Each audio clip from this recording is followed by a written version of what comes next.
implement the best practice of CX in retail and e-commerce. Jadi saya akan berbicara paling banyak di part yang ketiga. Kira-kira nih teman-teman, ada yang tahu nggak perkembangan dunia retail sekarang seperti apa? Mungkin boleh di-chat. Berkembang atau turun?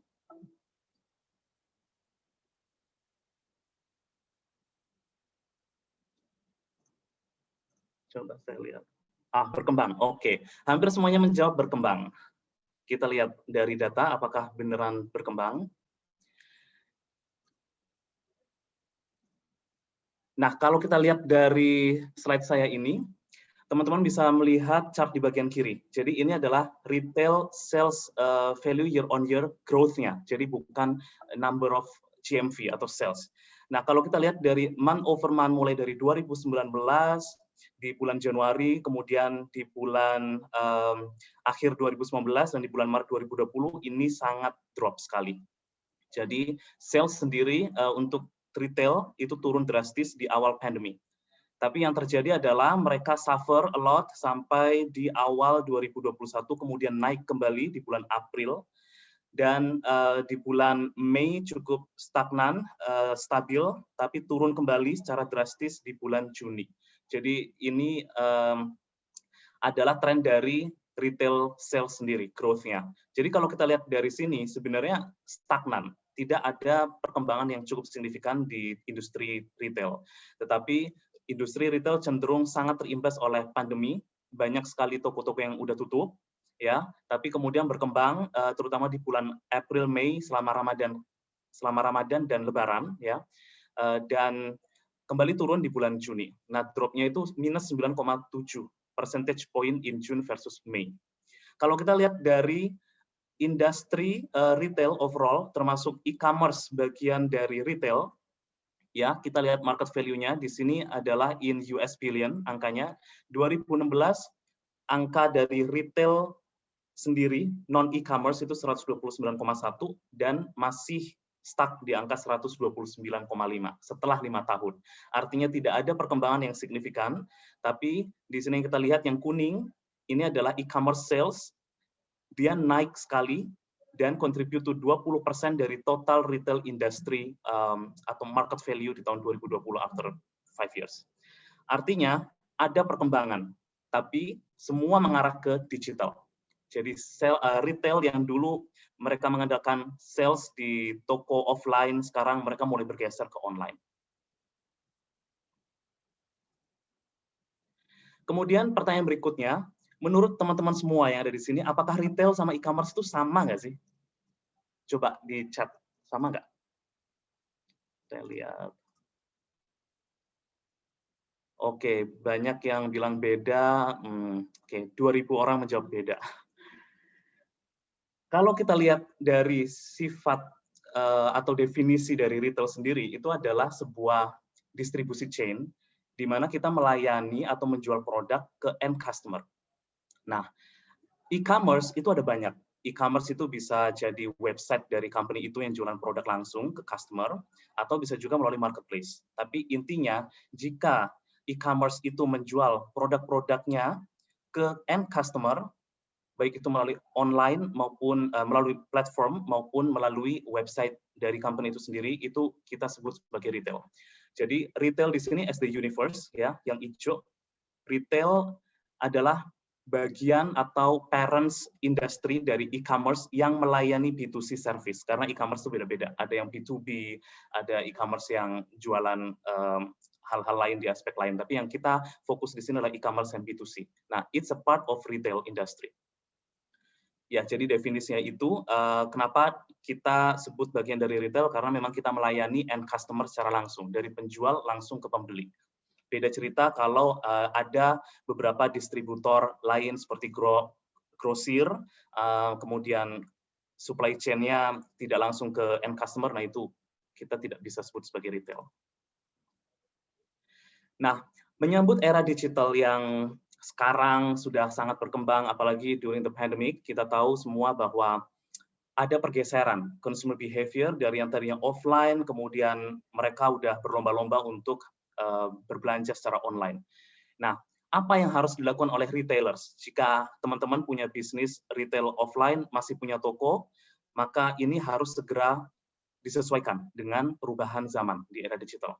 Yang pertama adalah tentunya dari sisi bisnis model, kita harus mentransformasi ini. Jadi retail must be fully transformed to digital, yaitu dalam bentuk e-commerce, atau kita bisa memakai omnichannel. Jadi omnichannel itu apa? Itu adalah integrasi antara channel online dan channel offline dan supply chain dan segala hal yang berhubungan dengan customer management dalam satu cloud, dalam satu sistem, di mana semuanya harus di-automate semuanya. Jadi omnichannel itu integrasi manajemen dari sebuah bisnis retail. Nah, ada yang bilang omnichannel itu adalah multi-channel. Jualan di offline, jualan di online, kemudian jualan di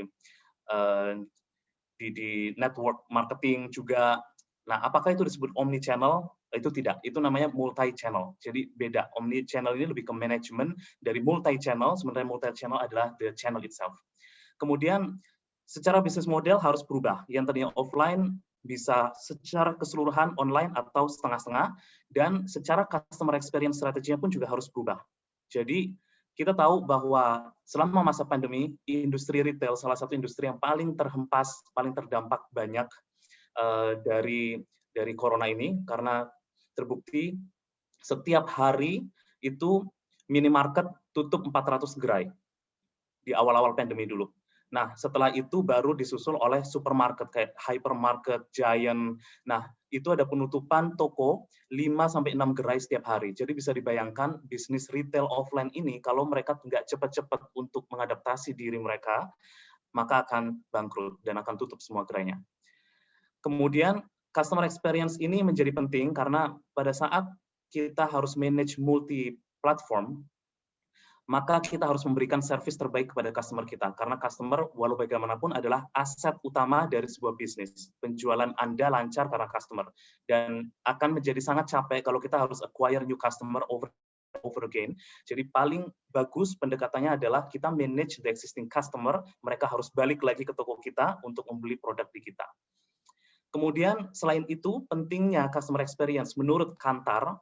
Jadi customer experience yang dilakukan oleh brand dan brand ini mempunyai value customer centric dalam menjalankan bisnisnya cenderung memiliki loyal customer 90% dan 2,7 kali mendapatkan rekomendasi lebih banyak.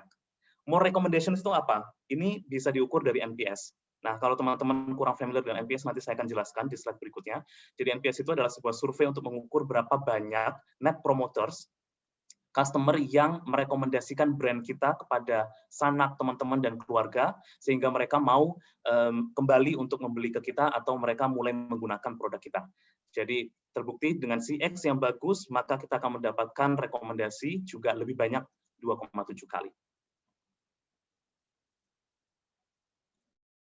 Kemudian berbicara tentang transformasi di CX. Apa yang ada dalam benak teman-teman pada saat mendengar kata CX? CX ini apa ya? Mungkin buat yang tidak berkecimpung di industri ini punya ide yang lebih banyak. Ada yang bisa mengungkapkan lewat chat, mungkin pertama kali mendengar kata CX itu apa sih yang ada di benak teman-teman? Customer something. Oke. Yang lain ada lagi? Alright, CX itu stands for customer experience. Tapi definisi customer experience itu apa? In the past, banyak yang menyamakan CX itu sebagai CS. Sama nggak sih CX dengan CS? Nah, CS itu adalah customer service. Kemudian ada juga yang bilang CS itu adalah customer support. Pokoknya intinya segala yang berhubungan dengan komplain, pelanggan, customer care, customer service, itu sama dengan CX. Benar atau salah? Coba. Ada yang menjawab? Apakah CX sama dengan CS? Oke, beda. Ya, benar sekali. CX itu beda dengan CS. Jadi dulu paradigma CX itu disamakan dengan CS yang artinya customer service. Tapi sekarang dan kedepannya CX itu adalah customer experience strategy yang berdiri sendiri, dan CS ini adalah a part of CX. ya. Jadi CX itu bisa dikatakan customer experience, bisa juga singkatannya customer excellence. Jadi dua-duanya ini sebenarnya punya definisi yang hampir sama. Jadi apa definisinya? Definisi dari CX itu adalah how customers perceive their interactions with your company. Jadi lebih ke jangka panjang, customer life cycle. Bagaimana mereka melihat sebuah brand dan merekomendasikan brand ini kepada teman-teman, family, atau sanak keluarga yang lain untuk mencoba produk di toko yang sama atau di brand yang sama. Jadi itu definisinya.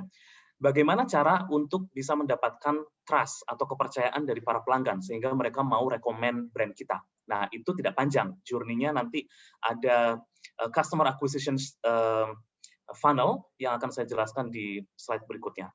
Tapi anyway, CX itu secara garis besar is about two ways of communication between customer and the brand, resulting in high interaction or engagement.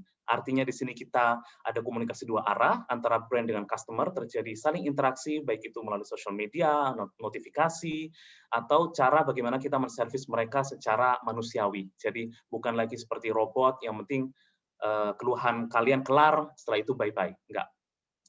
So di sini saya merangkum perbedaan antara CX in the past dan the new CX.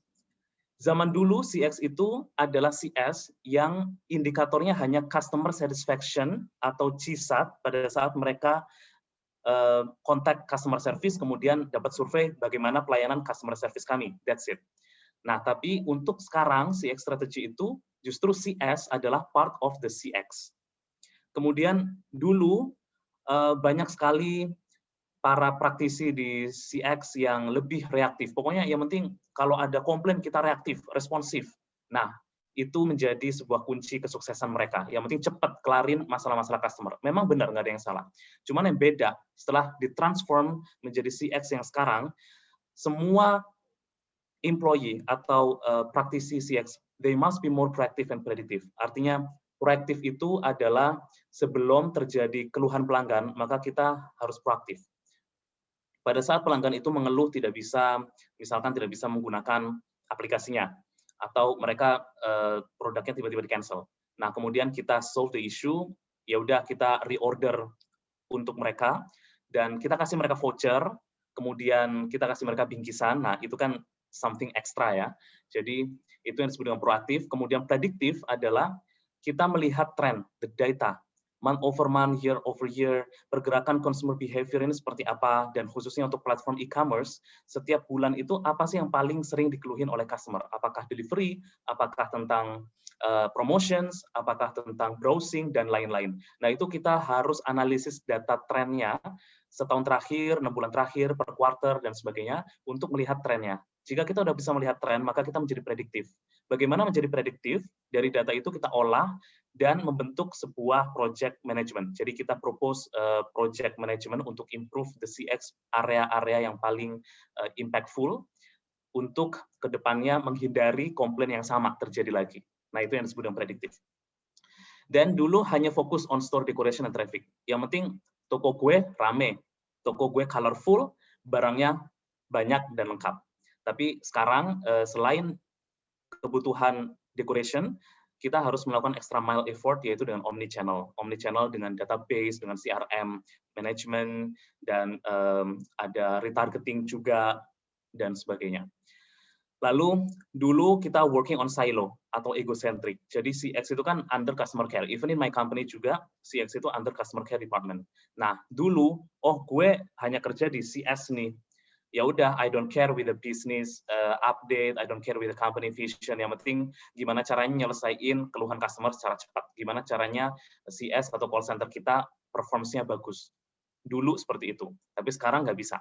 Karena kita udah ke arah prediktif, maka harus ada cross-functional collaboration. Menjadi seorang CX, kalian harus tahu apa yang terjadi di bisnis secara keseluruhan.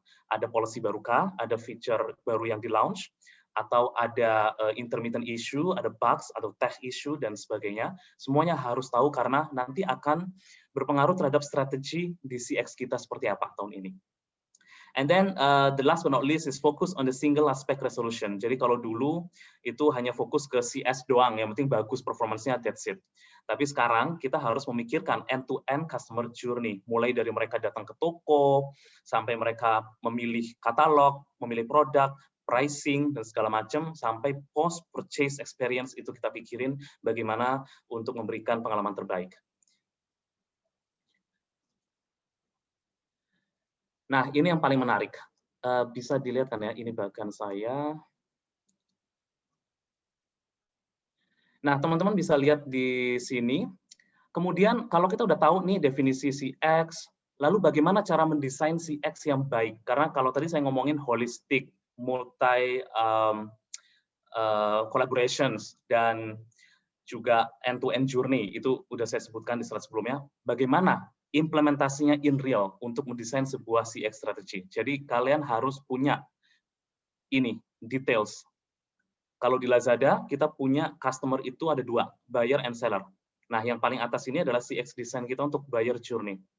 Jadi, kalau kita ngomongin pembeli, ya customer, mereka tuh datang di aplikasi Lazada adalah untuk browsing and search dulu. Jadi, ini adalah yang journey yang pertama. Nah, browsing and search, kemudian add to cart, kalau udah pilih, oh produknya cocok nih, maka taruh ke trolley. Dari trolley, kemudian mereka check out and payment. Mereka bayar, mereka order produknya, dan setelah itu baru diproses pengiriman. Nah, selama pengiriman ini, itu ada dua journey. Satu adalah seller fulfillment, karena pengiriman itu, kalau seller yang jualan di platform kita, maka kecepatan pengiriman dikarenakan dua faktor ya. Satu, kecepatan pemenuhan pesanan oleh seller, dan yang kedua, kecepatan dari pengiriman pesanan oleh mitra jasa pengiriman. Nah, makanya di sini ada seller fulfillment, kemudian ada delivery, lalu setelah produknya nyampe ke rumah, customer buka, unboxing, mereka review produknya, dan mereka akan merasakan produk ini kualitinya bagus atau enggak. Dan jika tidak bagus, maka kemungkinan akan retur. Nah, ini retur salah satu post-purchase journey yang harus kita pikirkan metodenya seperti apa, step by step-nya seperti apa. Lalu, jika produk itu successfully return, maka otomatis akan ada refund.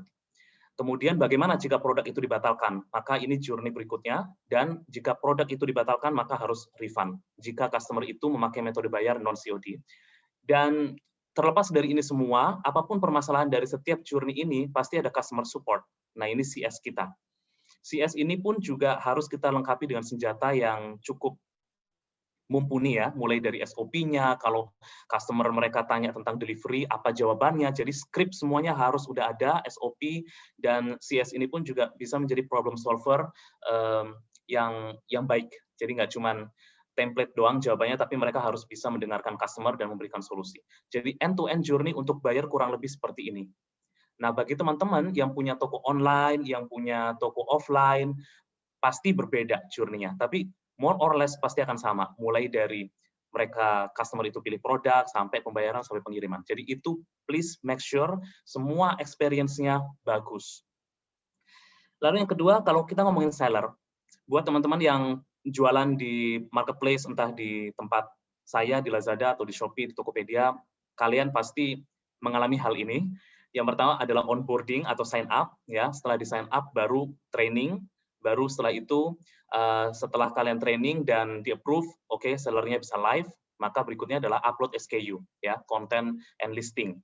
Jadi produk-produk apa yang mesti dijual, dan setelah itu baru teman-teman bisa ikut campaign, promotions, mekanik, promo, dan segala macam untuk menaikkan performa toko dan menaikkan traffic juga. Setelah itu baru terima pesanan nih dari buyer.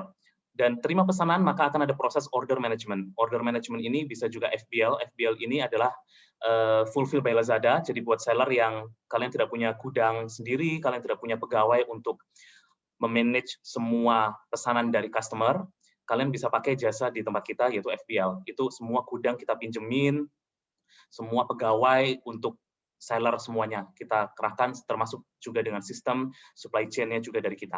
Jadi ini less hassle, dan nanti pembayaran itu kita charge per produk outbound. Jadi per produk yang keluar, yang di-pack keluar ke pelanggan, itu yang akan kita charge.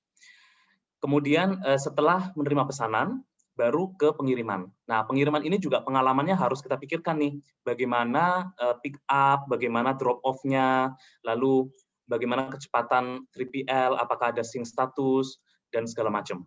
Dan setelah produk diterima oleh customer, maka berikutnya masuk ke finance and claims, pembayaran ke seller. Ini pembayaran pun juga harus mudah, klaim juga harus mudah, jika paketnya hilang seperti apa, jika terjadi gagal kirim seperti apa solusinya, dan lain-lain. And then returns, sama seperti customer, di seller, returns-nya itu lebih ke nungguin barangnya balik. Kalau customer kan return-nya adalah balikin barang ke seller.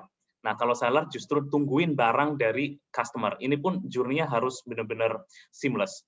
Karena kita punya banyak sekali isu lah di returns yang sampai sekarang juga masih belum kelar. Jadi we are focusing on this experience juga.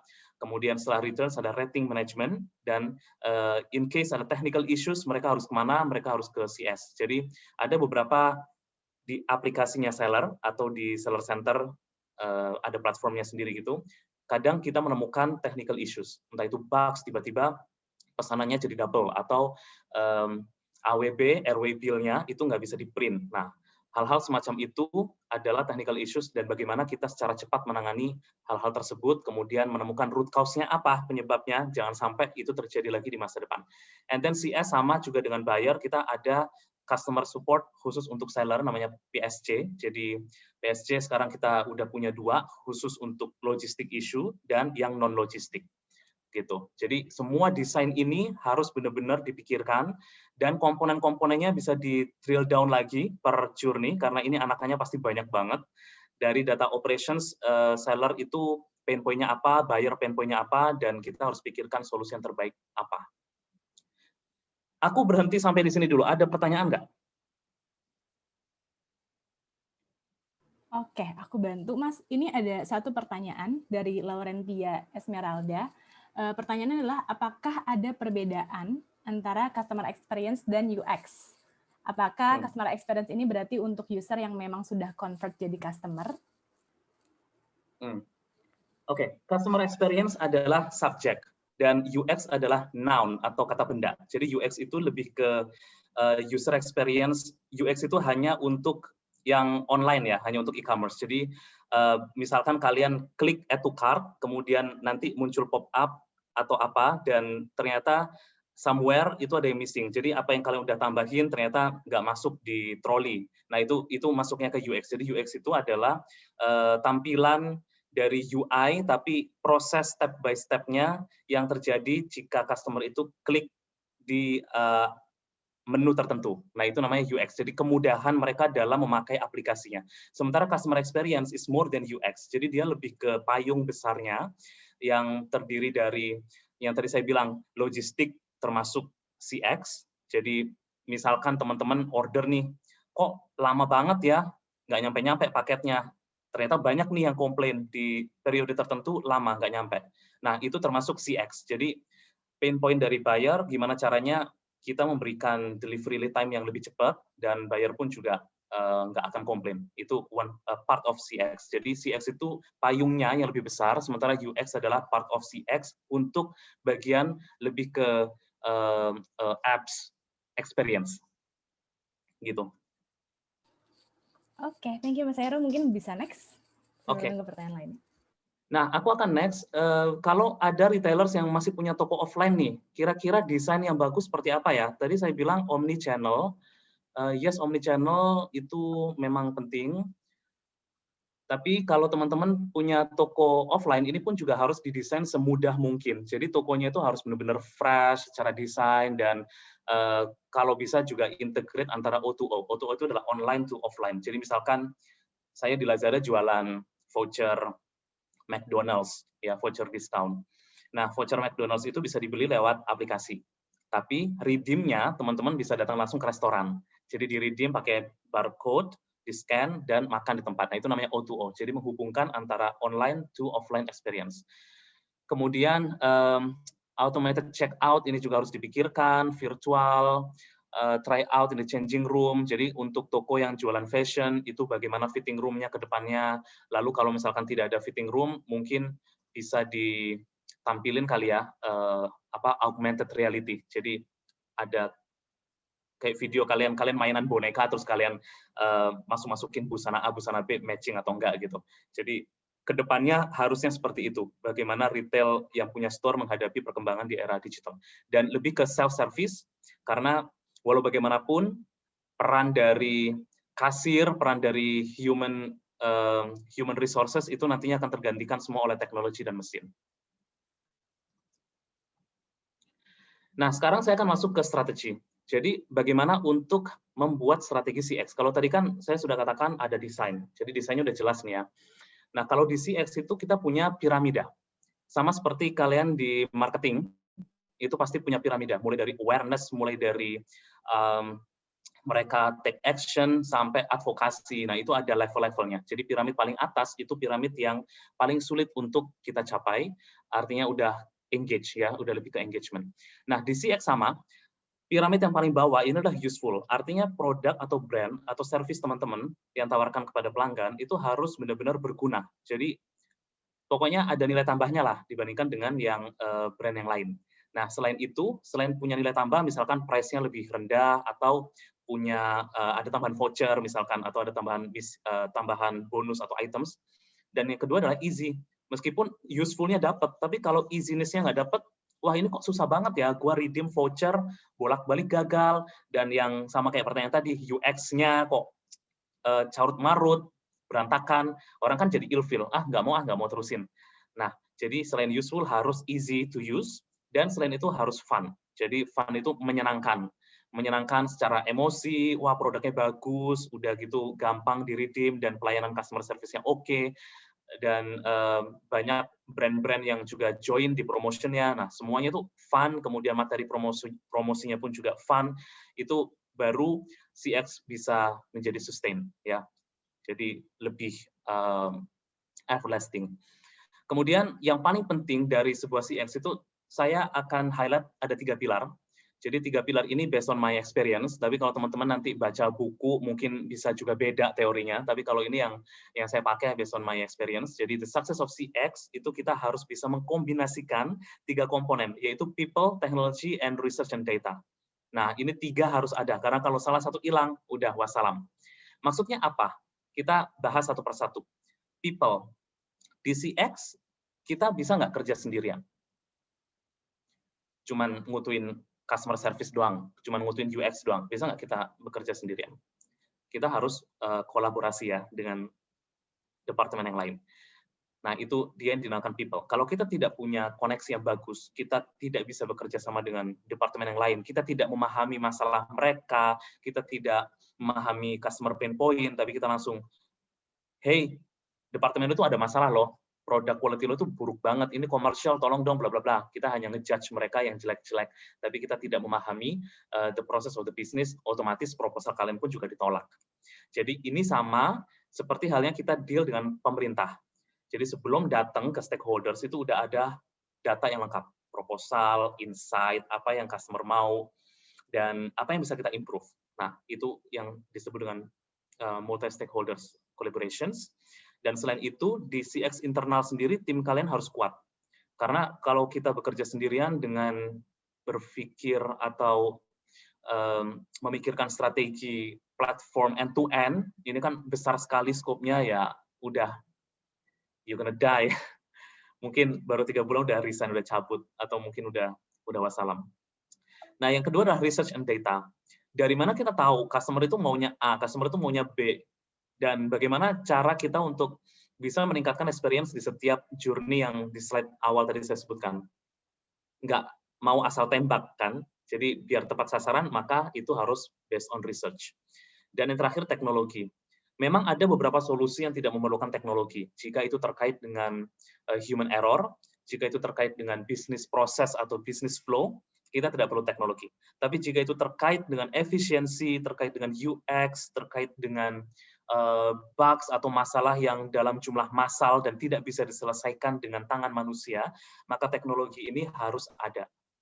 Seperti apa 3 pilar ini in details berdasarkan my best practice? Oke, kita langsung aja masuk ke masing-masing topiknya. Oke, saya masih punya waktu 5 menit, harusnya cukup. So, in terms of people, kita CX di sini itu tidak bisa bekerja sendiri, jadi kita seperti aki, ya, baterai dari sebuah mobil, yang mungkin awal-awal nggak ada masalah gitu. Oh, dah nggak usah pakai CX-CX-an pun juga bisnis bisa jalan. Oke, tapi in certain period, pada saat itu udah aus, ya, mobilnya udah baterainya udah mau habis, ya udah mobil kalian nggak akan bisa sempurna jalan. Nah, di situlah peran CX biar nggak aus, bagaimana akinya harus diperbaiki secara terus-menerus. Jadi dia bisa menggerakkan semua komponen dalam mobil. CX ini bekerja sama dengan komponen mobil yang lain, yaitu logistik. Nah, peran serta dari logistik itu apa? Kita CX harus tahu, apakah speed of delivery-nya udah oke, lalu tracking statusnya udah cukup menyenangkan bagi customer, udah cukup jelas, dan apakah gagal kirimnya itu banyak atau enggak. Nah, itu semua harus di-reduce. Hal-hal kayak gitu, masalah operations, itu kita harus tahu, dan bagaimana caranya untuk bisa menangani isu tersebut di masa depan biar tidak terjadi lagi. Nah, itu tugasnya logistik, collaborate with CX. Kemudian yang kedua, tentang platform governance. Kita juga kolaborasi dengan platform. Kalau kalian lihat di beberapa platform termasuk Lazada, pasti ada namanya seller fraud, seller abal-abal, seller penipu, seller jualan produk yang murah banget, harganya nggak rasional. Ujung-ujungnya nipu. Nah, hal-hal kayak gini, itu kita berusaha untuk ngedetect seller yang punya behavior anomali dan punya irrational price dengan tim platform governance, bagaimana untuk mengontrol mereka, bagaimana memberikan mereka penalti, lalu bekerja sama juga dengan BizRisk. Dari sisi buyer, apakah ada buyer yang memang memanfaatkan beberapa promo seperti reseller, ya kan? Kalau kita punya promo di handphone kan biasanya langsung cepat habis. Nah, itu ulah para reseller. Jadi kita biasanya cancel-cancelin tuh produk-produk mereka biar teman-teman yang end customer itu dapat jatah promonya. Nah, itu kita bekerja sama dengan bisnis. Tidak hanya itu, tapi banyak sekali logik di belakang itu. Tidak hanya untuk bayar, tapi juga COD, kita kontrol logiknya, dan lain-lain. Kemudian traffic and seller, ini lebih ke browsing and search experience. Mereka juga bisa matiin SKU, biar nggak bisa di-search oleh buyer, kalau memang itu problematic SKU. Dan finance, dia bekerja membantu kita untuk mempercepat pembayaran ke seller, bagaimana caranya tidak ada masalah di refund, gimana caranya payment methods-nya tidak hanya bank BCA doang, tapi bisa juga bank-bank yang lain. Nah, itu finance harus bekerja sama juga dengan kita untuk mencari solusi. Dan product and tech yang tadi saya bilang, kalau ada isu yang tentang efisiensi dan lain-lain, itu biasanya product and tech yang bekerja. Dan campaign and commercial ini terkait dengan sales, mereka mendapatkan sales lebih banyak, seller-seller yang bergabung dengan platform kita. Dan itu harus dikomunikasikan ke CX, karena kita punya strategi namanya seller onboarding conversion. Jadi ada yang hunting seller dengan approaching, teleponin satu-satu untuk masuk ke Lazada. Kemudian dari tim CX ini akan bekerja untuk menyediakan tim sign up gitu. Jadi di call center gimana caranya conversion rate-nya itu tinggi. Tapi sellernya kredibel gitu. Jadi ini kolaborasi yang harus ada, nggak bisa terpisah. Nah, ini saya hanya sharing tentang pengalaman. Jadi 3 tahun yang lalu pada saat masuk ke Lazada, I had no CX background at all, dan saya pun juga background-nya bukan dari market research. Tapi karena saya familiar dengan consumer behavior dan statistik, jadi ya masih oke, lumayan nyambung. Dulu saya kerja tuh tiap hari sampai jam 3 pagi, setiap hari, di 3 bulan pertama. Karena apa? Pada tahun 2018, CX di Lazada itu masih setengah-setengah. Kita baru mulai bergerak ke arah CX transformation. Nah, kita mau ngapain ke depannya? CX strateginya belum ada, dan saya pun juga nggak tahu sama sekali ini Lazada as a platform itu masalahnya apa gitu. Jadi mau nggak mau harus analyze the data, kemudian mulai bergerak untuk send out the NPS survey. Semua sistem kita perbaiki secara teknologi, dan dari yang tadinya saya tidur tiap jam 3 pagi setiap hari, karena memang berat sekali, data-datanya banyak, dan setiap hari ada push dari CEO-nya juga. Ini kenapa? Yang kena kan saya lagi gitu kan. Jadi waktu itu saya dipaksa gimana caranya untuk menyelesaikan isu di logistik di minggu kedua. Yang saya even nggak tahu delivery proses di Lazada itu seperti apa. tapi harus belajar. Jadi saya undang tuh orang-orang, ayo meeting. Jadi setiap hari itu saya meeting 1-2 jam dengan mereka dan mendengarkan keluhan dari stakeholder secara operations, dan saya juga melihat catatan apa yang menjadi customer pain point. Jadi itu harus kawin. Jika secara operations itu tidak mungkin, kita harus cari option yang kedua, apa? Biar masalahnya ini meskipun tidak long term bisa di-solve, tapi paling nggak temporary ada solution. Nah, dari sini kemudian lesson learn-nya adalah, jika teman-teman ada di CX, design your team structure quickly. Karena waktu itu saya cuma punya 2 tim dan dua-duanya resign setelah 4 atau 5 bulan gitu ya. Jadi saya harus rekrut baru, orang-orang baru. Akhirnya terjadilah desain my people yang sekarang. Jadi seperti ini strukturnya, saya punya research manager and seller experience. Jadi dia responsible untuk CX bagian seller dan research. Dan yang kedua adalah data science dan buyer experience, ini yang in charge untuk NPS dan buyer experience. Dua orang ini disupport masing-masing oleh tim call out atau research, dan satunya lagi tim operations untuk ngolah data. Kemudian tim yang ketiga, kita punya premium brand service namanya Last Mall, dan itu harus ada business partnernya karena kita ingin memberikan service yang terbaik. Jadi saya ada dedicated person di sini. Kemudian social media operations, kita juga harus mendengarkan keluhan customer di social media. Ini kita punya 20 agents di PPO. Dan customer engagement and communications recently launched. Ini saya disupport oleh creative agency untuk membuat konten-konten mengedukasi buyer jika mereka mengalami keluhan refund, retur, dan segala macam. Jadi kurang lebih seperti itu. Dan ini adalah flow-nya, ini saya quickly aja, singkat.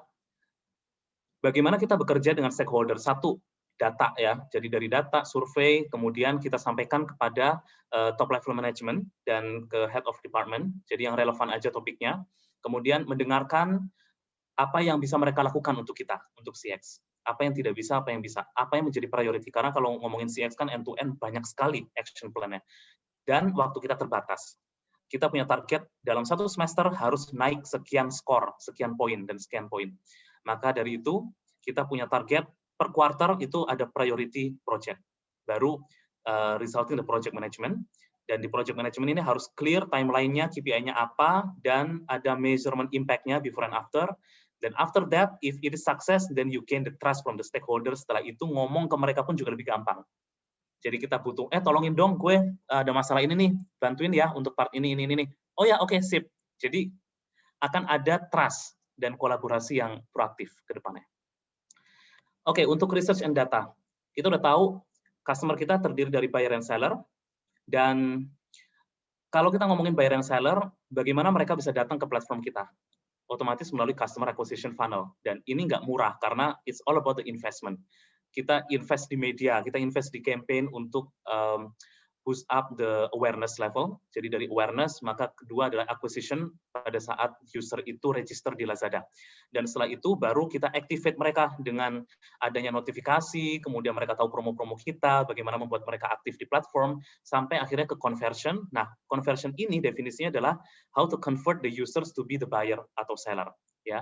Nah, dari conversion ini kan mereka udah beli, mereka udah bertransaksi, kemudian kita dengarkan keluhan mereka. Kita memberikan mereka wadah untuk memberikan feedback. Jadi ini adalah the real role of VOC, Voice of Customer. Jadi saya punya the primary survey yaitu NPS dan PSAT. Jadi kita kirim NPS ke mereka. Kita lihat dari surveinya apa yang mereka keluhkan, mana yang tidak puas. Nah, baru kita bekerja dengan stakeholders untuk memperbaiki itu, dan kita propose some project priority untuk next quarter. Dan jika ini semua sudah puas, jadi ada gap antara platform dengan buyer expectation, tapi dengan adanya project tadi, jika CX-nya udah oke ke depan, maka akan terjadi retention. Jadi customer life cycle teman-teman di retail bisnis kalian itu akan jauh lebih panjang gitu. Baru kemudian ke referral, mereka nggak akan tanggung-tanggung untuk mempromosikan brand kita ke orang lain.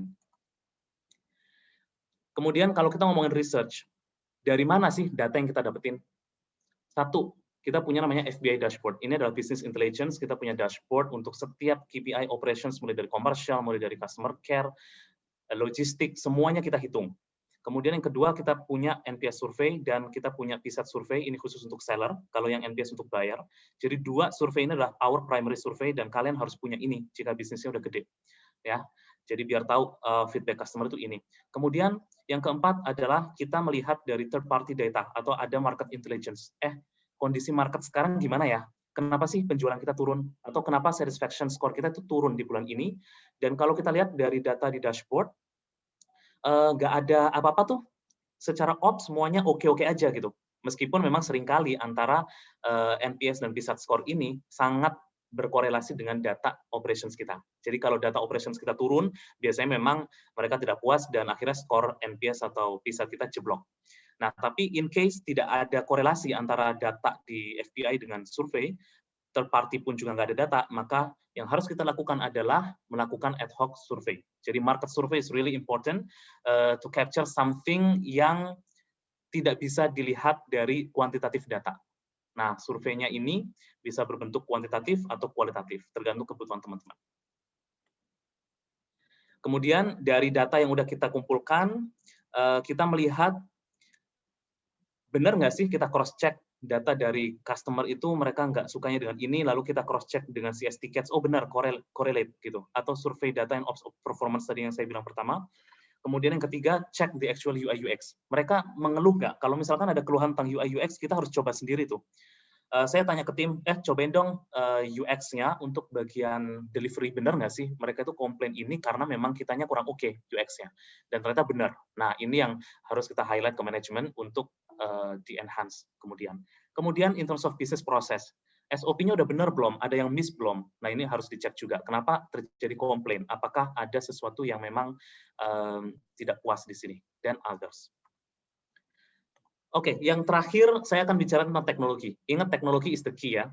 Jadi dulu, before 2016, kita itu di call center punya banyak banget agents, 500 lebih agents ya. Dan kalian bayangkan, teman-teman bayangkan, dengan adanya sales yang semakin meningkat year over year, tadi di data pertama pun juga sales untuk retail pun mulai meningkat ya, mulai recover karena memang sudah banyak yang beralih ke online. Industri e-commerce pun juga berkembang, sales kita sangat-sangat naik setiap tahun. Kebayang nggak sih kalau sales order kita itu sampai miliaran dan komplainnya itu bisa sampai jutaan. Berapa banyak call center agent yang kita butuhkan? Lebih dari 500 dan itu sangat mahal.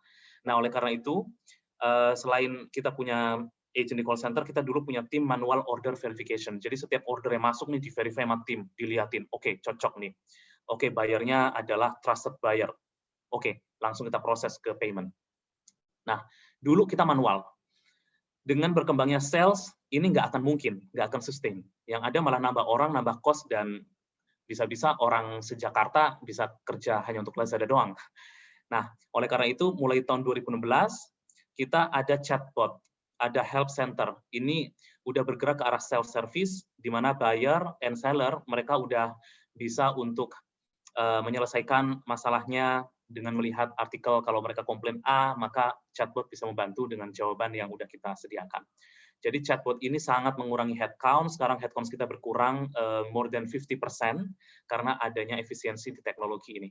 Selain chatbot, help center, kemudian notifikasi yang udah kita automate, di 2020 onwards, nah kita baru pikirkan new ideas. Yang penting basic fundamentalnya ini dapat dulu ya teman-teman.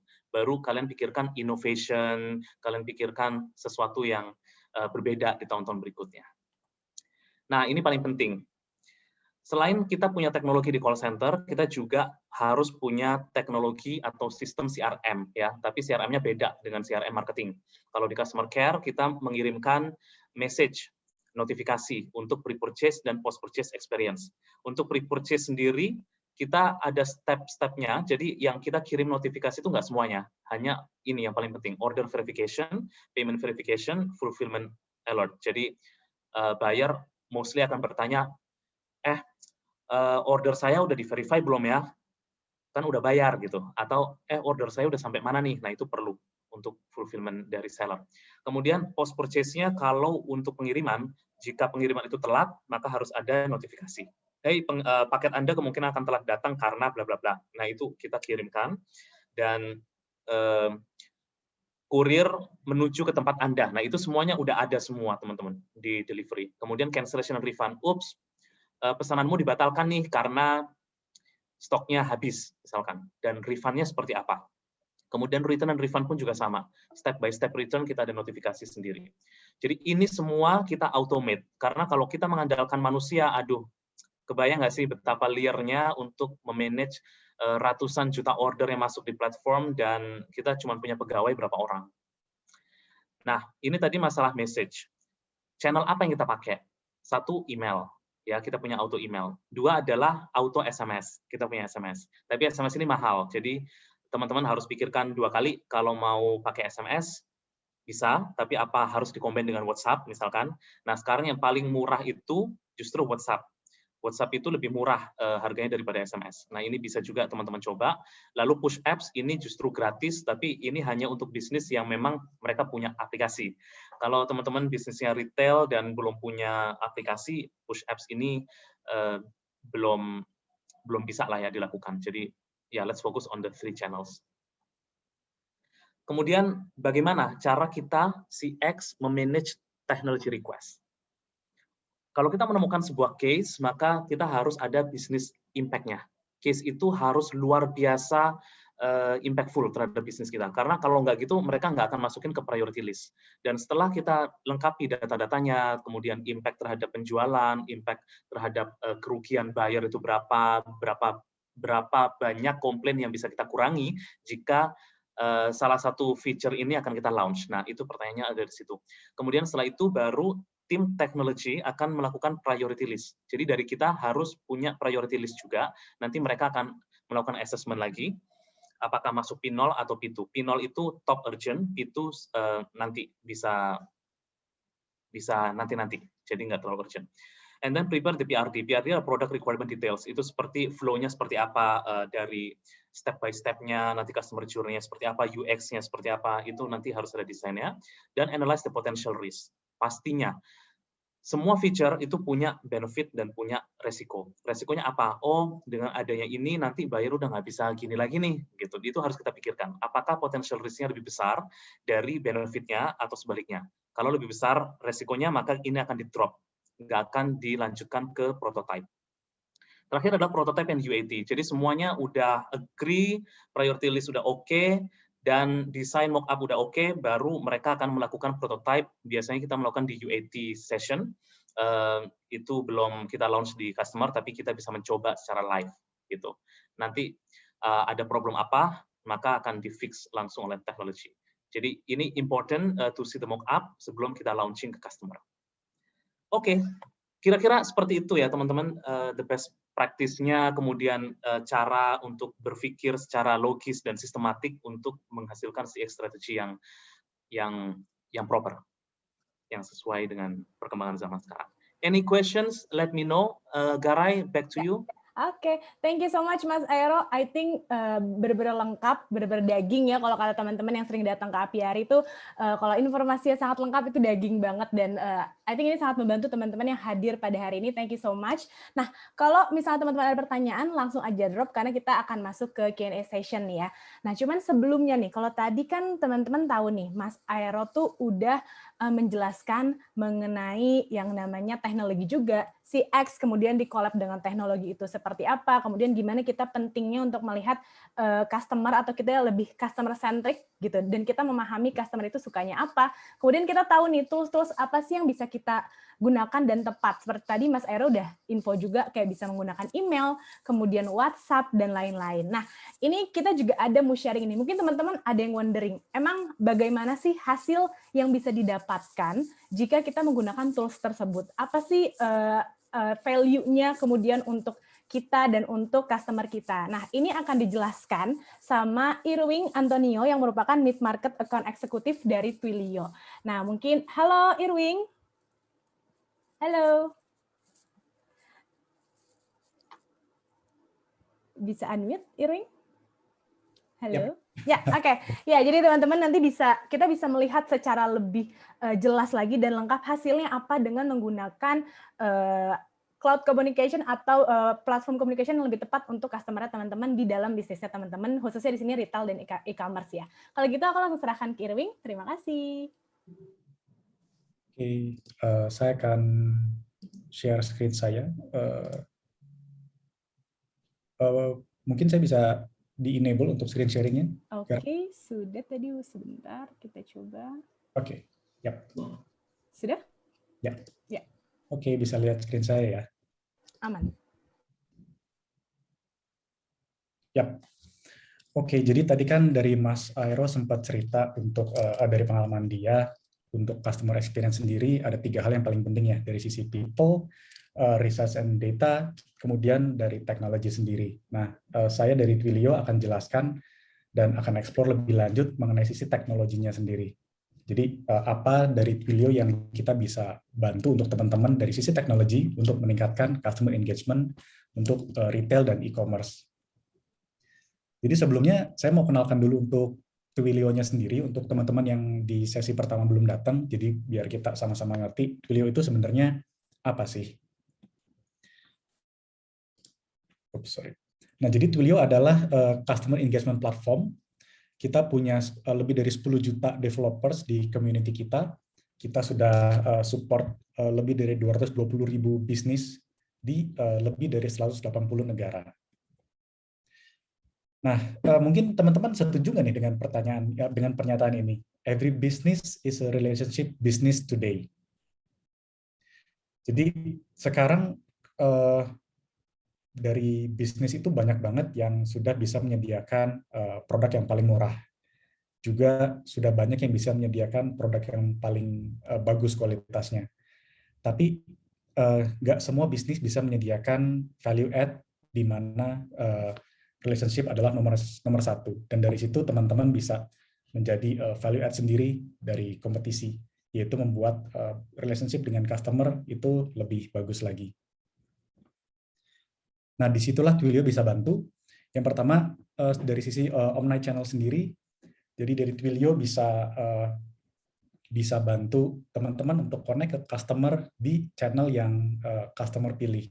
Jadi misalnya, dari customer yang teman-teman sendiri prefer untuk dikirimin message-nya via WhatsApp misalnya. Ya, teman-teman pilihnya via WhatsApp, jangan yang pilih via email. Jadi harus sesuai dengan preferensi customer tersebut.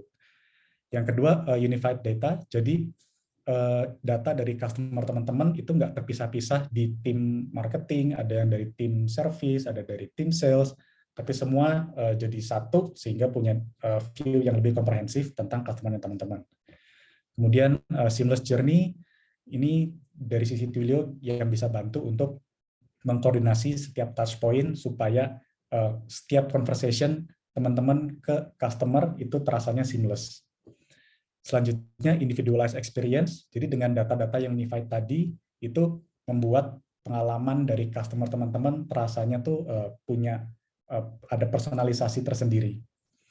Kemudian selanjutnya built-in trust, tentunya ini juga penting sesuai dengan security dan compliance dan regulasi-regulasi yang ada.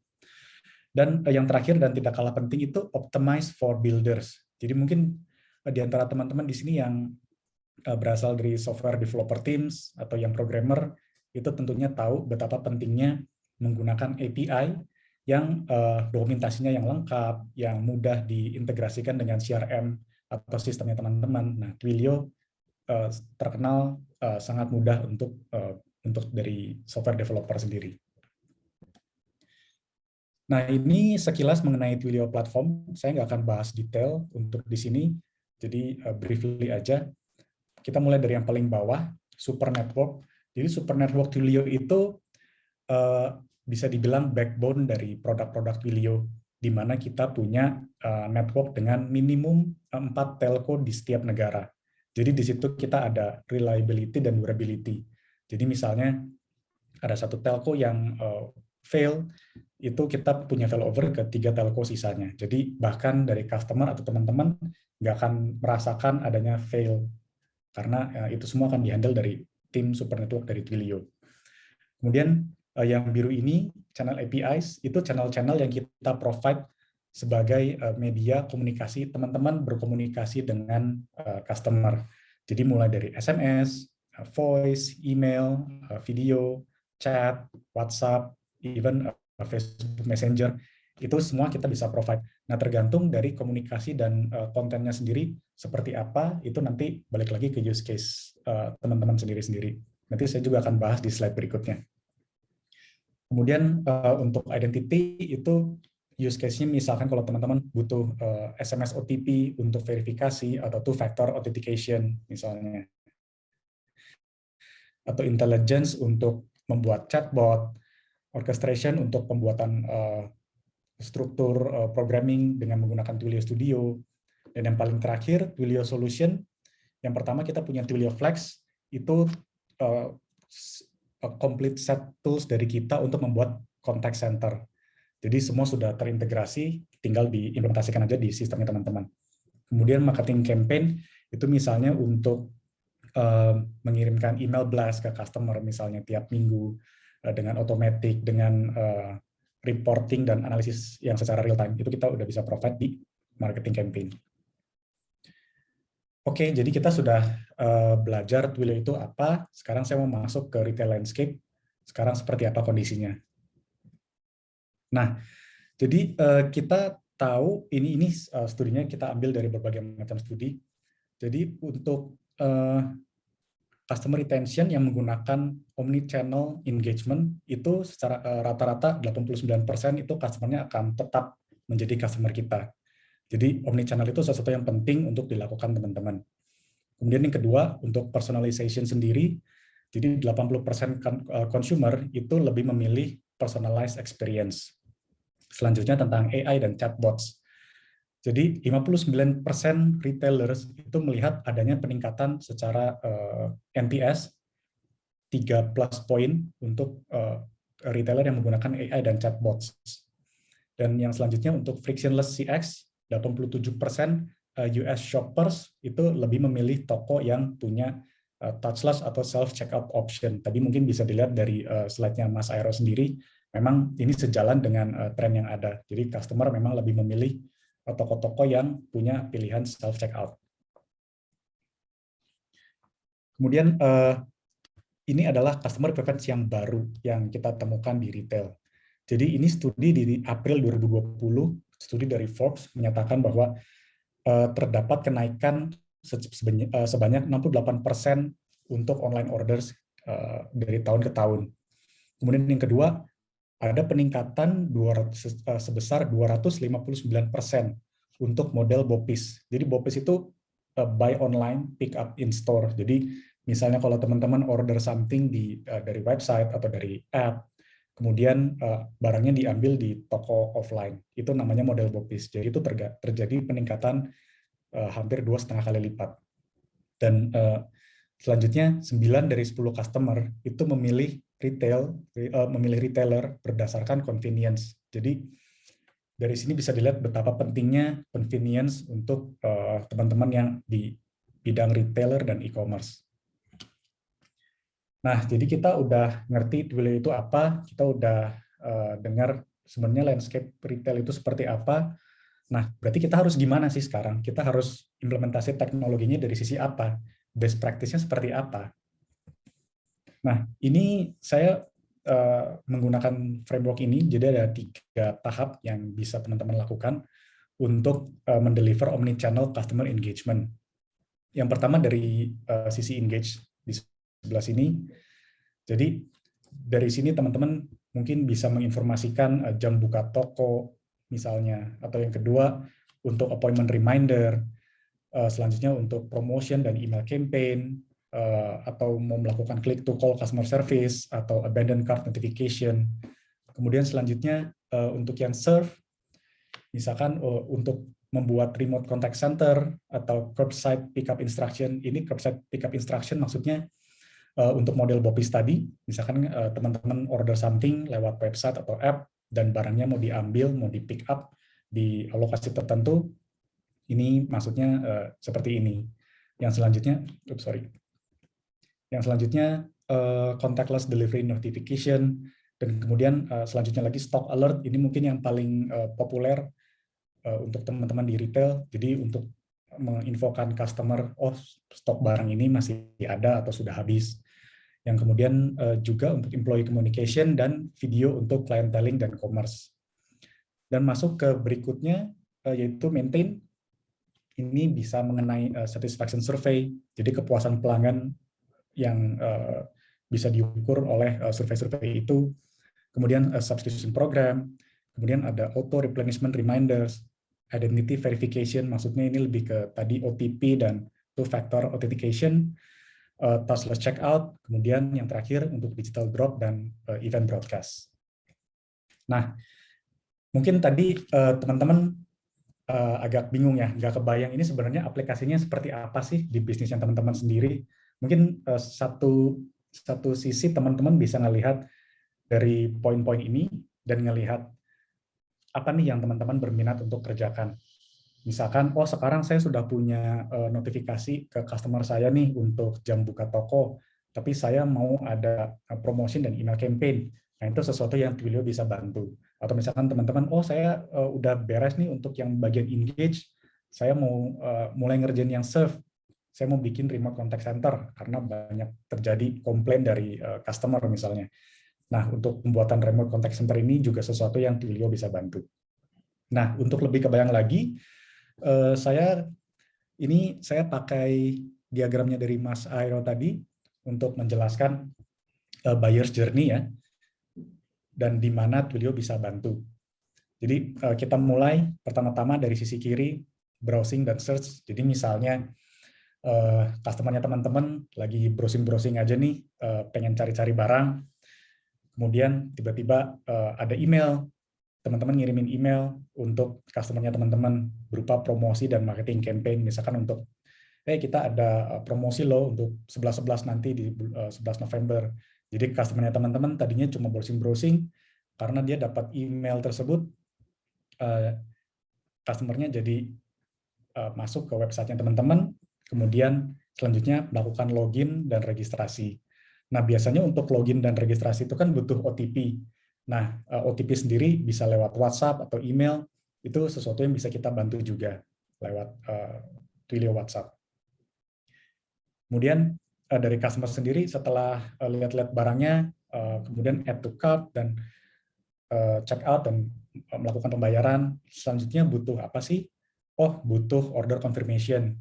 Dan itu bisa di-delivery lewat entah email atau WhatsApp, tergantung dari customer-nya teman-teman sendiri, prefer-nya lewat channel yang mana. Nah, setelah payment dan check out, apalagi nih yang terjadi? Delivery. Kita butuh melakukan komunikasi apa untuk delivery? Tentunya kita butuh konfirmasi untuk delivery. Again, itu tergantung channelnya. Teman-teman bisa pilih mau lewat email atau mau lewat WhatsApp. Kemudian setelah ordernya delivered, unboxing segala macam, kita bisa kirim misalkan email. Teman-teman mau kirim email ke customer-nya teman-teman untuk tolong dong review produknya. Ini reminder untuk melakukan review. Kalau misalkan review bisa dapat voucher atau sejenisnya gitu. Nah, kemudian apa lagi yang bisa kita lakukan untuk meningkatkan customer engagement? Misalkan customer-nya teman-teman mau mengembalikan barangnya, itu teman-teman bisa menyediakan channel WhatsApp untuk customer service misalnya. Kemudian apabila akhirnya customer melakukan refund, tentunya butuh konfirmasi bahwa refund sudah berhasil dilakukan. Again, channelnya ini email hanya contoh saja, tapi teman-teman bisa pilih channel yang sesuai. Dan yang terakhir untuk customer service, itu misalkan teman-teman bisa provide channel WhatsApp supaya customer-nya teman-teman bisa komunikasi dengan customer service kalau misalkan ada komplain atau ada pertanyaan.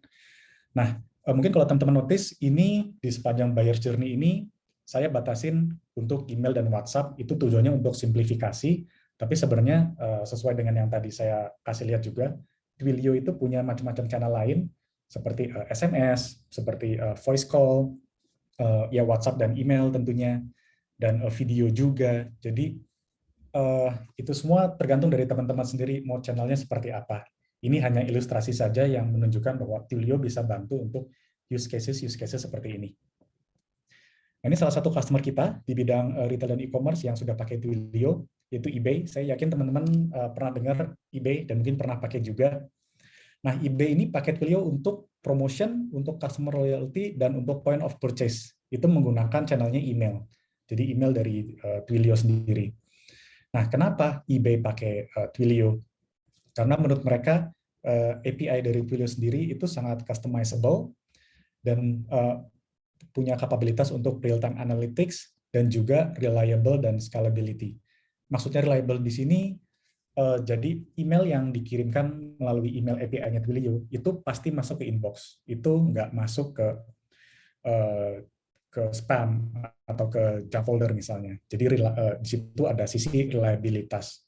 Kemudian untuk scalability itu maksudnya untuk menghandle spiking yang terjadi kalau mengirimkan email. Jadi mungkin kan teman-teman pernah ngalamin adanya spiking kalau bulan-bulan tertentu, misalnya transaksi umumnya teman-teman terjadi ada 1.000 transaksi per bulan. Tapi misalnya karena Lebaran terjadi lonjakan transaksi menjadi 5.000 atau 10.000. Nah,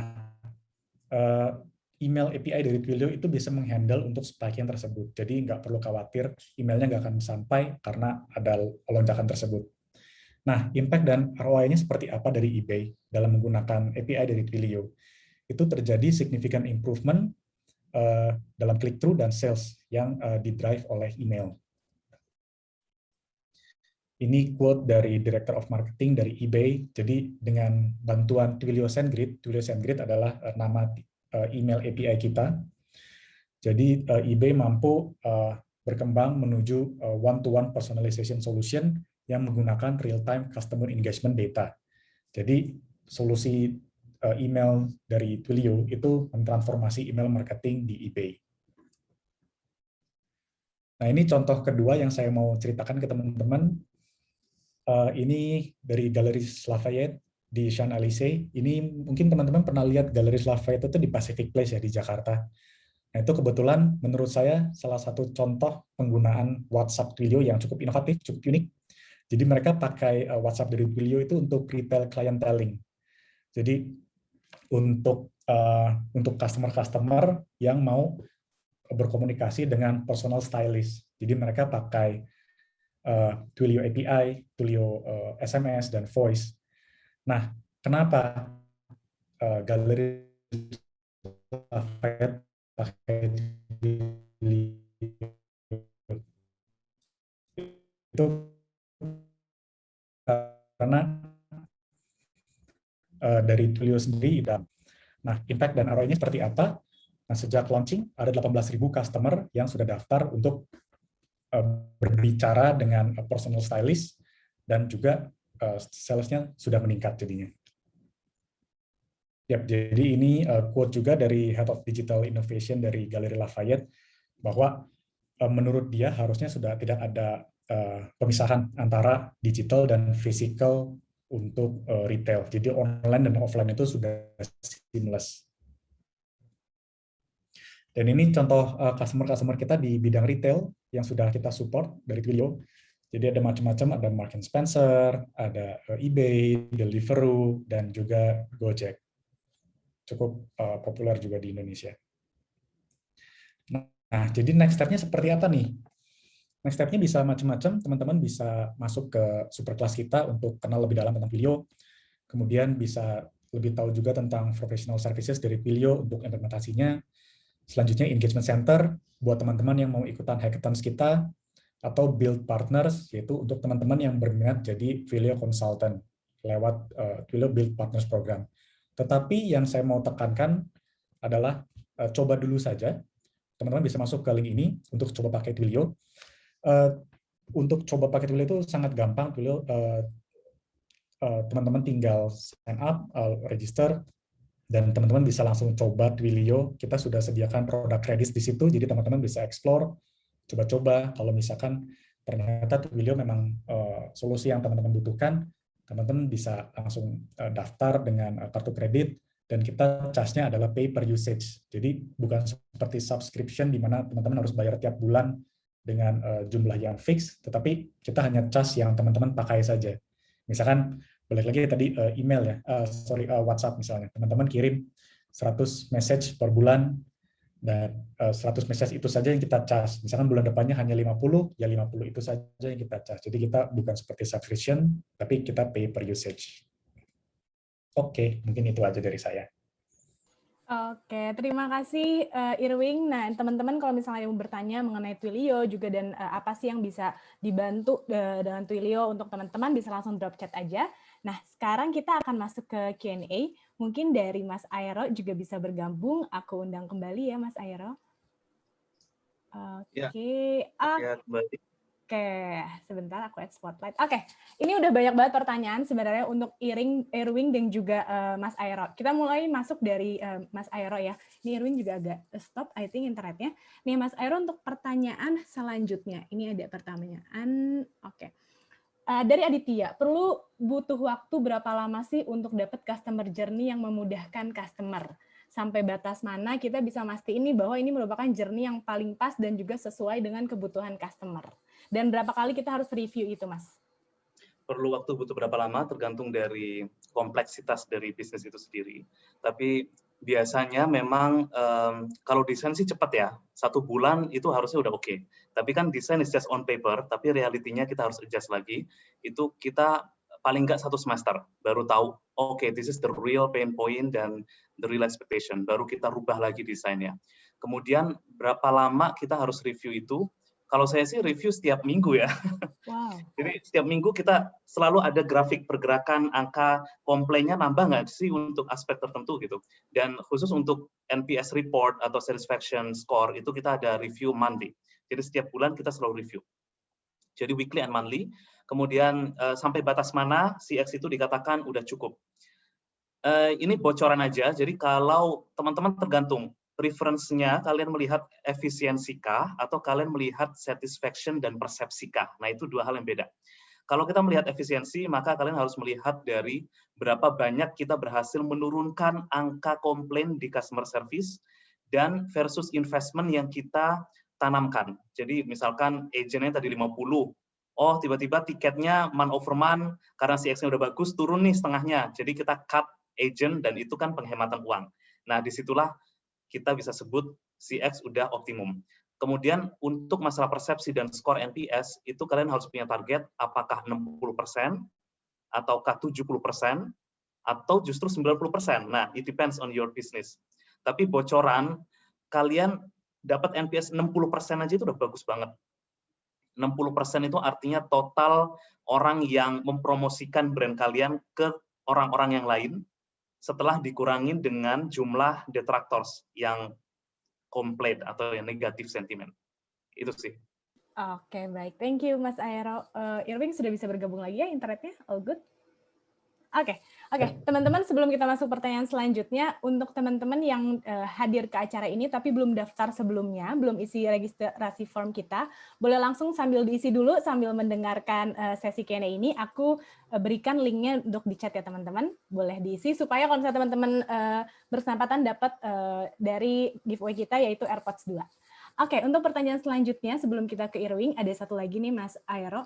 Kapan sebuah company atau startup ini membutuhkan tim khusus customer experience? Apakah perlu di-handle oleh divisi atau tim khusus, atau biasanya customer experience ini bisa berada di bawah marketing atau operations? Bisa di bawah operations, dan mulai CX dari sekarang. Jadi jangan ditunda lagi. Ya. Lebih baik ada, meskipun kerjaannya belum banyak, karena bisnisnya mungkin masih kecil, tapi lebih baik ada untuk prevention, dan kalian terserah, mau under operations, mau under customer care, itu pilihan. Oke, berarti karena kan setiap bisnis pasti punya customer, dan itulah kenapa dibutuhkan customer experience ya Mas Aero ya, supaya selalu happy dan juga selalu stay dan juga loyal ke bisnisnya teman-teman. Oke, ini ada yang bertanya ke Irwing, ini menurut aku pertanyaannya juga sangat menarik. Pernah ada nggak commerce yang melayani B2B yang pakai Twilio? Nah, penasaran industrinya itu apa, lalu service yang diimplement itu apa nih? Oke. Ya, kalau untuk B2B sendiri kita ada yang kita support dengan Twilio untuk komunikasinya. Itu saya belum bisa sebut namanya, tapi saya mungkin bisa deskripsikan aja. Jadi company ini adalah enabler untuk teman-teman yang mau punya webshop misalnya, atau yang mau punya digital presence, entah itu again webshop atau channel masuk ke marketplace seperti Lazada atau marketplace lain-lainnya. Nah, ya, itu salah satu customer kita juga. Kita provide produknya macam-macam, mulai dari WhatsApp, email, kemudian kita provide yang namanya Twilio Flex. Twilio Flex adalah yang tadi saya sempat cerita contact center untuk contact center sendiri dari Twilio. Jadi kelebihannya Flex adalah Flex itu sudah bisa mengkonsolidasi bermacam-macam channel menjadi satu chat. Jadi misalnya gini, dari customer-nya teman-teman itu dikasih macam-macam channel nih, dikasih pilihan WhatsApp atau bisa reach customer service lewat WhatsApp atau lewat chat atau lewat SMS. Nah, semua itu dikonsolidasi jadi satu window di sisi agent-nya.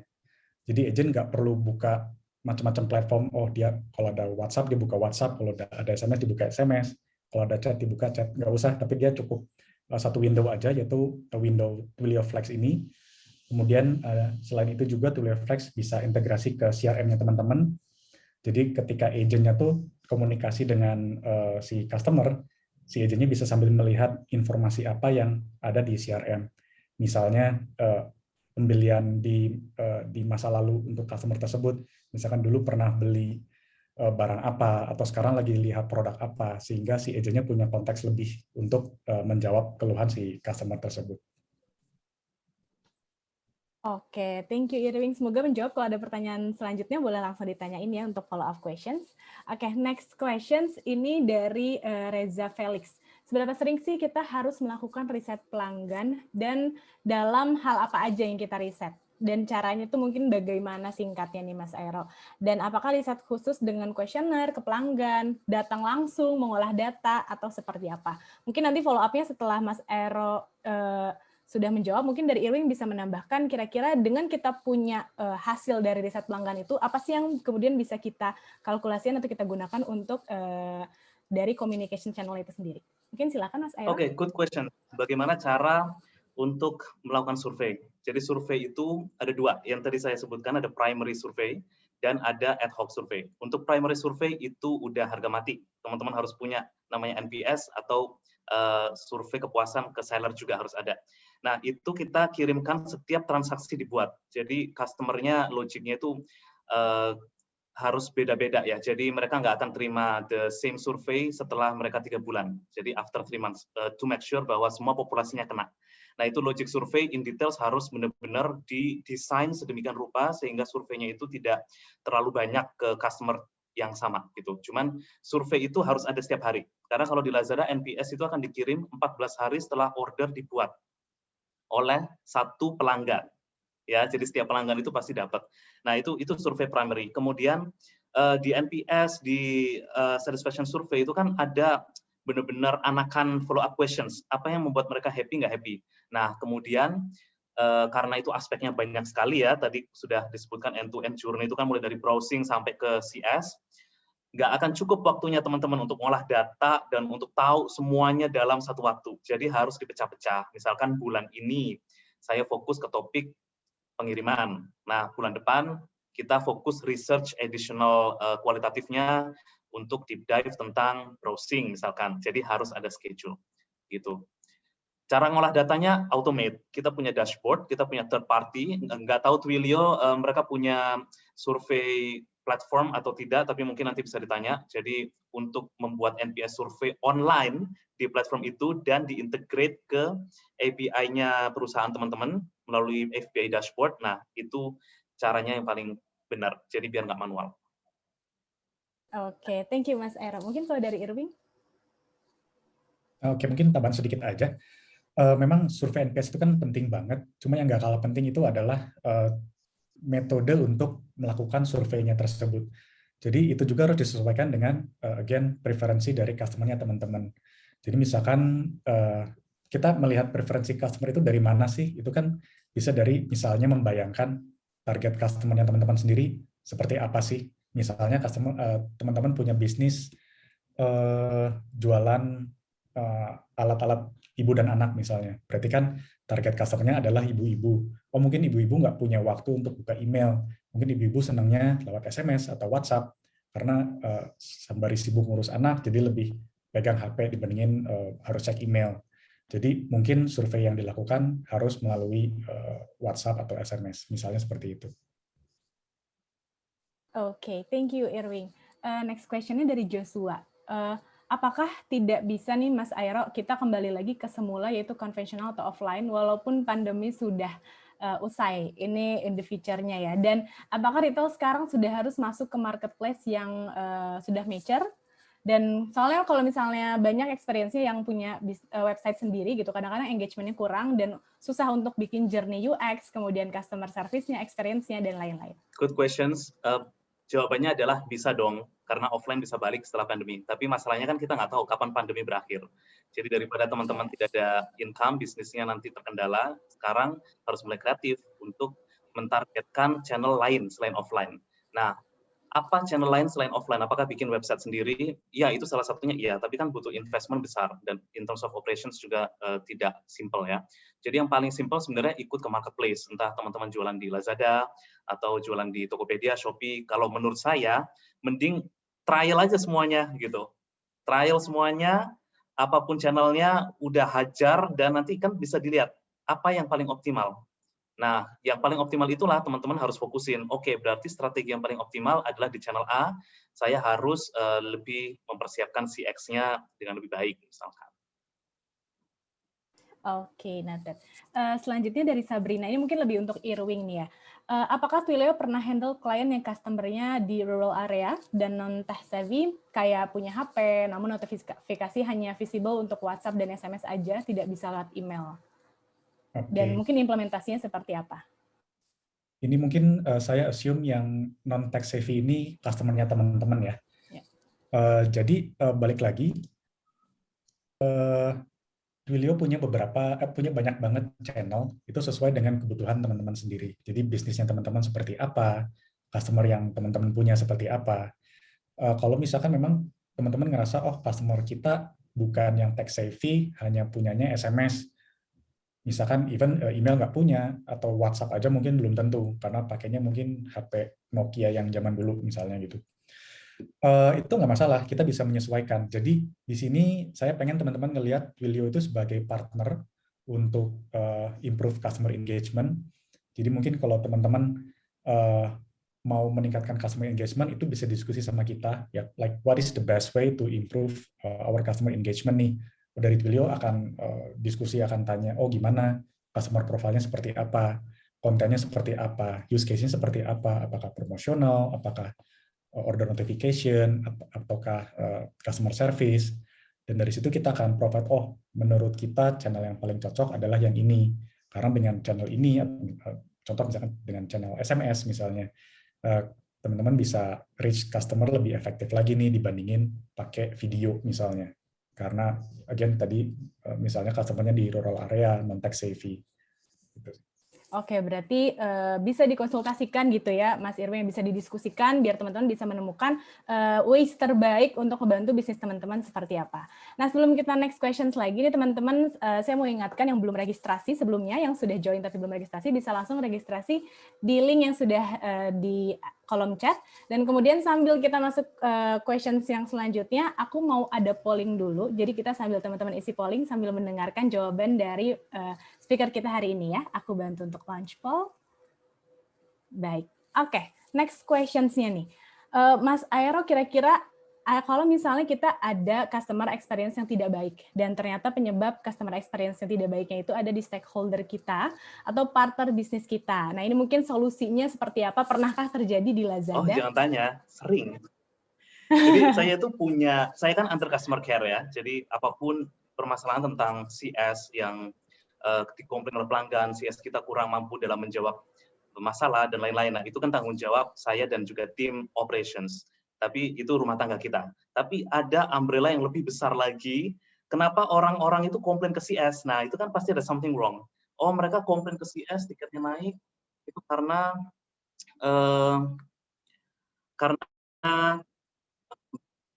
sebentar. Tiba-tiba ini ada telepon masuk. Nah, itu karena delivery misalkan, atau karena payment. Nah, berarti kita harus selesaikan masalahnya order punya topik itu. Gitu. Caranya gimana? Kumpulin datanya dari komplainan yang datang, kemudian dari NPS, apakah itu tercapture atau enggak. Kalau masih belum bisa dijawab, additional survey.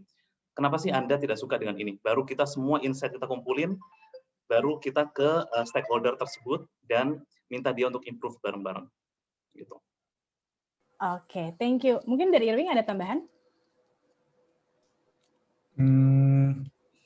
Mungkin Untuk relations-nya mungkin, kalau misalnya ada kendala-kendala ke customer itu sendiri.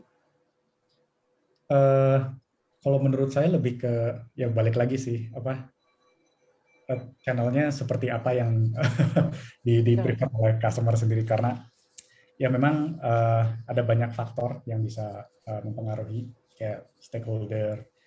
Tapi saya percaya kalau misalkan kita bisa sama-sama ngelihat sebenarnya dari customer butuhnya seperti apa sih, dan channelnya seperti apa sih yang diinginkan oleh customer, dan kita sama-sama melihat datanya seperti ini, dan ya mungkin itu bisa membantu meyakinkan stakeholder sih. Oke, berarti kembali lagi ke customer centric itu sendiri ya, Mas Irwin dan juga Mas Aero. Oke, teman-teman, launch poll-nya masih saya ada di layar teman-teman, jadi mungkin bisa langsung diisi. Nah, ini kita sudah di penghujung acara sebenarnya di jam 5.30. Jadi teman-teman mungkin kalau misalnya ada pertanyaan yang belum terjawab, nanti bisa connect langsung dengan Mas Irwin dan juga Mas Aero via LinkedIn mungkin ya Mas Irwin dan juga Mas Aero. Dan tadi teman-teman kalau misalnya yang ada mau mencoba trial dari Twilio, itu tadi juga sudah di chat, nanti akan dibantu oleh tim Apiari, kembali masuk ke chat, dan juga nanti akan Apiari email untuk website tersebut, jadi teman-teman bisa langsung try untuk Twilio itu sendiri. Mungkin last nih dari Mas Aero dan juga Mas Irwin. Mungkin pertama dari Mas Aero, tips apa sih yang perlu benar-benar kita tekankan untuk suatu bisnis dan kita yang memiliki bisnis gitu ya, untuk mempunyai customer experience yang baik dan kemudian customer yang loyal. Dan juga kalau untuk Irwin mungkin bisa memberikan tips bagaimana kita menentukan channel-channel yang tepat dan juga kita bisa meningkatkan engagement dari customer itu sendiri. Silahkan, boleh Mas Aero. Tipsnya adalah harus ada customer centric value. Jadi itu yang harus ditanamkan kepada semua karyawan di perusahaan teman-teman. Karena kalau yang punya kepentingan CX hanya departemen CX, ya udah semua tidak merasa saling memiliki untuk melayani customer kita dengan baik. Jadi itu dulu harus diperkuat value-nya. Dan yang kedua adalah yang tadi, mulailah dari desain CX. Jadi bisnis teman-teman itu jualan apa sih? Channelnya apa? Di mana jualannya? Customer targetnya siapa? Baru didesain end-to-end journey-nya seperti apa. Kemudian dibikin script atau skenario, the worst skenario, kira-kira potential risk-nya apa di setiap journey. Nah, baru di situ kalian bisa untuk melakukan strategi CX yang lebih proper. Itu dari aku. Oke, thank you. Dari Irwin mungkin boleh?